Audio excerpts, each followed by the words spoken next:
ನಮಸ್ಕಾರ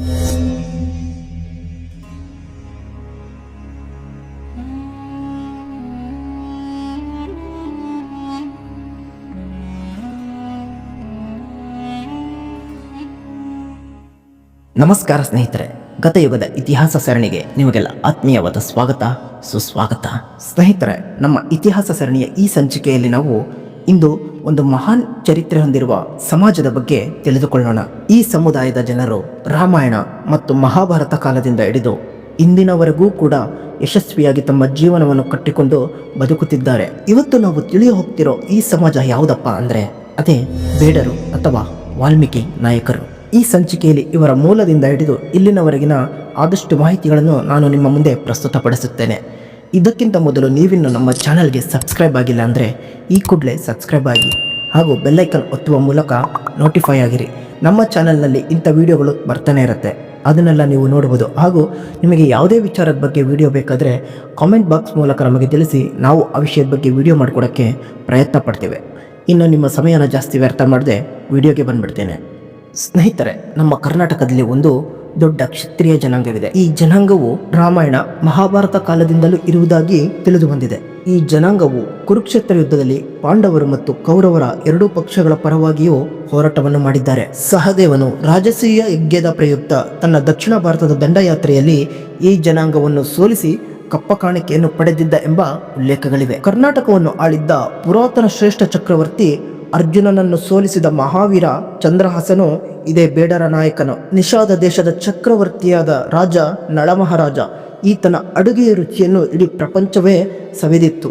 ಇಂಥ ಒಬ್ಬ ಮಹಾನ್ ರಾಜನು ಕೂಡ ಇದೇ ಬೇಡರ ನಾಯಕನು. ಸ್ನೇಹಿತರೆ, ಇನ್ನು ವಿಷ್ಣು ಪುರಾಣ ಮತ್ತು ಸ್ಕಂದ ಪುರಾಣಗಳ ಪ್ರಕಾರ ಪೃಥ್ವಿಯ ತಂದೆಯಾದವನು ವೇಣು ಮಹಾರಾಜನು. ಇವನ ಹೆಸರಿನಿಂದಲೇ ಭೂಮಿಗೆ ಪೃಥ್ವಿ ಅನ್ನೋ ಹೆಸರು ಬಂದಿದೆ. ಈ ವೇಣು ಮಹಾರಾಜನು ಬೇಡರ ನಾಯಕರ ಮೂಲ ಪುರುಷನಾಗಿದ್ದಾನೆ. ಆದಿ ಮೂಲದಲ್ಲಿ ವೇಣು ಮಹಾರಾಜನು ಬೇಡರ ಚಂಚಲಕ್ಷ್ಮಿಯನ್ನು ಮದುವೆಯಾಗಿ ಇದರ ಮೂಲಕ ಬೇಡರ ವಂಶವನ್ನು ಬೆಳಗುತ್ತಾನೆ. ಇದೇ ವಂಶದ 7ನೇ ತಲೆಮಾರಿನಲ್ಲಿ ಕಾರ್ತ್ಯವೀರ್ಯಾರ್ಜುನ ಎಂಬ ಒಬ್ಬ ಮಹಾನ್ ಶಕ್ತಿವಂತ ಹುಟ್ಟುತ್ತಾನೆ. ಈತ ತನ್ನ ಬಳಿ ಇದ್ದ ಶಕ್ತಿ ಮತ್ತು ಸಾಹಸದಿಂದ ಇಡೀ ರಾಜ್ಯದಲ್ಲಿ ದರ್ಪದಿಂದ ಮೆರೆಯುತ್ತಿರ್ತಾನೆ. ಇವನ ದರ್ಪದಿಂದ ಮಹಾನ್ ಋಷಿಯಾದ ಜಮದಗ್ನಿ ಋಷಿಯನ್ನು ಕೊಂದೇ ಹಾಕ್ಬಿಡ್ತಾನೆ.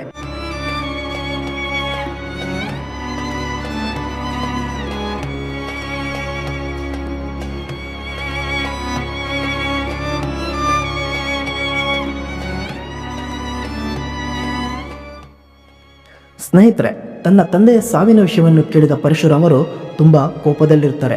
ಅವರು ಶಿವನನ್ನು ಮೆಚ್ಚಿಸಿ ವರವನ್ನು ಪಡೆದಿರ್ತಾರೆ. ಅವರ ಶಕ್ತಿಗೆ ಆ ಸಮಯದಲ್ಲಿ ಸರಿಸಾಟಿ ಯಾರೂ ಇರಲ್ಲ. ಕೋಪಗೊಂಡ ಪರಶುರಾಮರು ಕ್ಷತ್ರಿಯರನ್ನು ಭೂಮಿಯಿಂದ ಮುಕ್ತಿಗೊಳಿಸ್ತೀನೆಂದು ಪಣ ತೊಟ್ಟು ಹೊರಡ್ತಾರೆ. ಅವರು ಭೂಮಂಡಲವನ್ನೇ ನರಕ ಮಾಡಿ ಕ್ಷತ್ರಿಯರನ್ನು ಹುಡುಕಿ ಕೊಲ್ತಾ ಇರ್ತಾರೆ. ಇಡೀ ಭೂಮಂಡಲವನ್ನೇ 21 ಬಾರಿ ದಂಡಯಾತ್ರೆ ಮಾಡಿ ಕ್ಷತ್ರಿಯರ ಸರ್ವನಾಶಕ್ಕೆ ಕಾರಣರಾಗ್ತಾರೆ.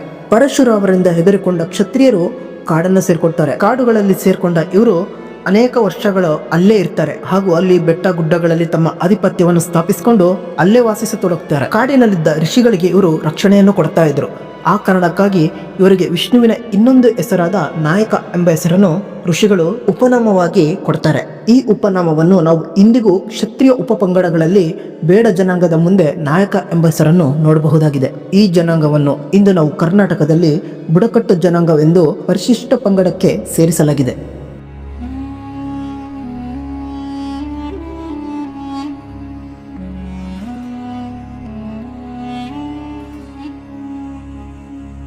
ಸ್ನೇಹಿತರೆ, ಇವರಲ್ಲಿ ಅನೇಕರು ಸಾಹಸಿಗಳಾಗಿ ಬಾಳಿ ಬದುಕಿದವರು, ಪಾಳೆಗಾರರಾಗಿ ರಾಜರೆನಿಸಿಕೊಂಡವರು, ಅಧಿಕಾರದಲ್ಲಿದ್ದು ಮೆರೆದವರು, ಧೀಮಂತರು, ನಾಡಿನ ಉದ್ದಗಲಕ್ಕೂ ಪ್ರಭುತ್ವವನ್ನು ಹೊಂದಿದವರು, ಧರ್ಮಪ್ರಭುಗಳಾಗಿ ರಾಷ್ಟ್ರಪ್ರೇಮಕ್ಕೆ, ಧೈರ್ಯಕ್ಕೆ, ಸಾಹಸಕ್ಕೆ ಹೆಸರಾದವರು. ಇವರು ತಮ್ಮ ಸಾಹಿತ್ಯ ಸಂಸ್ಕೃತಿ ಕಲೆಗಳಿಂದ ದೇಶದ ಉದ್ದಗಲಕ್ಕೂ ತಮ್ಮ ಬೇಡ ಸಂಸ್ಕೃತಿಯನ್ನು ಬೆಳೆಸಿದ್ದಾರೆ. 77 ಪಾಳೆಪಟ್ಟೆಗಳನ್ನು ಸ್ಥಾಪಿಸಿ ಆಳ್ವಿಕೆ ಮಾಡಿದವರು ಪಾಳೆಗಾರರು. ಈ ಪಾಳೆಗಾರರು ಕೂಡ ಇದೇ ಬೇಡ ಜನಾಂಗಕ್ಕೆ ಸೇರಿದವರು. ಈ ಪಾಳೆಗಾರರು ಆಳಿದಂತಹ ಅನೇಕ ಹಳ್ಳಿಗಳ ಹೆಸರುಗಳ ಕೊನೆಯಲ್ಲಿ ನಾಯಕ ಎಂಬ ಪದ ಬರೋದನ್ನು ನಾವು ಕಾಣಬಹುದಾಗಿದೆ. ಸ್ನೇಹಿತರೆ, ಈ ಸಮಾಜದಲ್ಲಿ ಅನೇಕ ಪುಣ್ಯ ಪುರುಷರು ಮತ್ತು ಮಹಾನ್ ವ್ಯಕ್ತಿಗಳು ಕೂಡ ಜನಿಸಿದ್ದಾರೆ. ಬೇಡರ ಕಣ್ಣಪ್ಪನ ಶಿವಭಕ್ತಿ, ಮಹಾತಾಯಿ ಶಬರಿಯ ಕಾಯುವಿಕೆ, ಮಹಾನ್ ಧನುರ್ಧರಿ ಏಕಲವ್ಯನ ಕುಶಲತೆ, ಅಷ್ಟೇ ಯಾಕೆ ಗಂಡುಗಲಿ ಕುಮಾರರಾಮ, ಪಾಳೆಗಾರ ಮದಕರಿ ನಾಯಕ, ಕೆಳದಿ ನಾಯಕರಾದ ಶಿವಪ್ಪ ನಾಯಕರು, ವೀರ ಸಿಂಧೂರ ಲಕ್ಷ್ಮಣ, ಹಡಗಲಿ ಬೇಡರು, ಕೆಳದಿ ಚೆನ್ನಮ್ಮ, ರಾಜ ವೆಂಕಟನಾಯಕ, ಕನಕದಾಸರು, ಎಚ್ಚಮ್ಮ ನಾಯಕ, ವಾಲ್ಮೀಕಿ ಮಹರ್ಷಿಗಳು ಹೇಳ್ತಾ ಹೋದರೆ ಈ ಲಿಸ್ಟ್ ತುಂಬ ದೊಡ್ಡದಾಗ್ತಾ ಹೋಗುತ್ತೆ. ಸ್ನೇಹಿತರೆ, 1981 ಜನಗಣತಿಯ ಪ್ರಕಾರ ಈ ನಾಯಕ ಜನಾಂಗ ಕರ್ನಾಟಕದಲ್ಲಿ ಸುಮಾರು 40 ಲಕ್ಷ ಜನರಿದ್ದಾರೆ. ಇದರಲ್ಲಿ ಇವರು ರಾಯಚೂರು, ಕಲಬುರಗಿ, ಬಳ್ಳಾರಿ, ಚಿತ್ರದುರ್ಗ, ದಾವಣಗೆರೆ ಜಿಲ್ಲೆಗಳಲ್ಲಿ ಅತಿ ಹೆಚ್ಚಾಗಿದ್ದು, ಬೆಳಗಾವಿ, ಕೋಲಾರ, ತುಮಕೂರು, ಮೈಸೂರು, ಶಿವಮೊಗ್ಗ ಜಿಲ್ಲೆಗಳಲ್ಲಿ ಒಂದು ಮೀಡಿಯಂ ಲೆವೆಲಲ್ಲಿದ್ದಾರೆ. ಬೇಡರು ಅಥವಾ ನಾಯಕರು ಭಾರತದ ಮೂಲ ನಿವಾಸಿಗಳಲ್ಲಿ ಒಬ್ಬರು. ಬೇಟೆಯಾಡಿ ಬದುಕುವ ಕಾರಣದಿಂದ ಇವರನ್ನು ಬೇಡರು ಅಂತ ಕರೀತಾರೆ. ಬೇಡರ್ ಎಂದರೆ ಉರ್ದು ಭಾಷೆಯಲ್ಲಿ ಯಾರಿಗೂ ಹೆದರದವನು ಎಂದರ್ಥ. 1670 ಸಮಯದಲ್ಲಿ ಮೊಘಲರ ಸೈನ್ಯಕ್ಕೂ ಮತ್ತು ಬೇಡರ ಒಂದು ಸಣ್ಣ ಸೈನ್ಯಕ್ಕೂ ಒಂದು ಯುದ್ಧ ಆಗುತ್ತೆ. ಆದಿಲ್ ಶಾಹಿ ಸಮೀಪದಲ್ಲಿರುವ ಗೇರಿ ಗುಡ್ಡದ ಮೇಲೆ ಈ ಯುದ್ಧ ನಡೆಯುತ್ತೆ.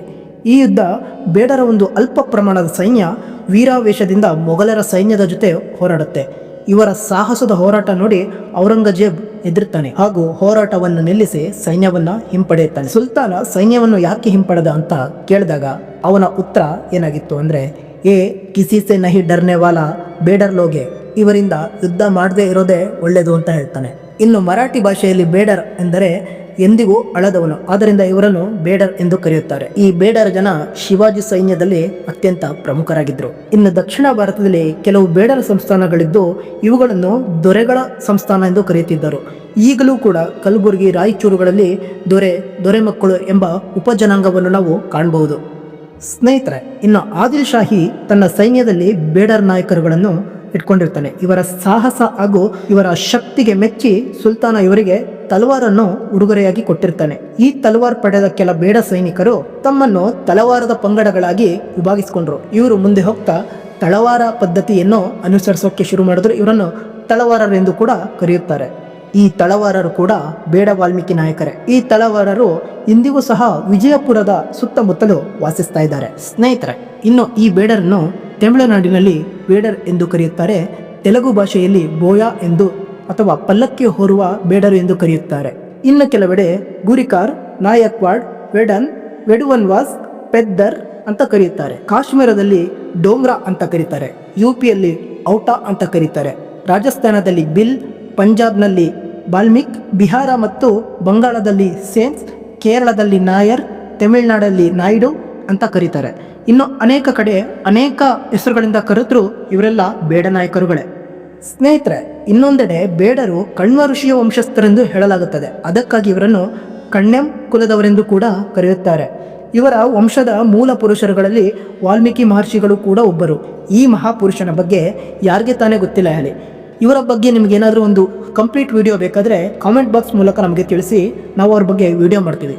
ಅಷ್ಟೇ ಅಲ್ಲದೆ ಇನ್ನು ಯಾವುದೇ ವಿಚಾರದ ಬಗ್ಗೆ ವಿಡಿಯೋ ಬೇಕಾದರೂ ನೀವು ನಮಗೆ ತಿಳಿಸ್ಬೋದು. ಸ್ನೇಹಿತರೆ, ಇದು ಈ ಬೇಡ ಜನಾಂಗದ ಮೂಲದ ಬಗ್ಗೆಗಿನ ಒಂದಿಷ್ಟು ಮಾಹಿತಿ ನಿಮ್ಮ ಮುಂದೆ ಬಿಚ್ಚಿಟ್ಟಿದ್ದೇನೆ. ಇನ್ನೂ ಹೆಚ್ಚಿನ ಮಾಹಿತಿ ಬೇಕಾದರೆ ಪಾರ್ಟ್ 2 ಅಂತ ಟೈಪ್ ಮಾಡಿ ನಿಮಗೆ ಇನ್ನಷ್ಟು ಮಾಹಿತಿಯನ್ನು ನಾನು ನಿಮಗೆ ಕೊಡ್ತೇನೆ. ಈ ನಮ್ಮ ಪ್ರಯತ್ನ ನಿಮಗೆ ಇಷ್ಟವಾಗಿದ್ದರೆ ನಮ್ಮ ಚಾನಲನ್ನು ಲೈಕ್ ಮಾಡಿ, ಶೇರ್ ಮಾಡಿ, ಸಬ್ಸ್ಕ್ರೈಬ್ ಮಾಡಿ ಹಾಗೂ ಬೆಲ್ಲೈಕನ್ ಒತ್ತುವ ಮೂಲಕ ನೋಟಿಫೈ ಆಗಿರಿ. ಮುಂದಿನ ವಿಡಿಯೋದಲ್ಲಿ ಮತ್ತೆ ಸಿಗೋಣ. ಅಲ್ಲಿವರೆಗೂ ಟೇಕ್ ಕೇರ್, ಬಾಯ್ ಬಾಯ್. ಜೈ ಹಿಂದ್, ಜೈ ಕರ್ನಾಟಕ ಮಾತೆ.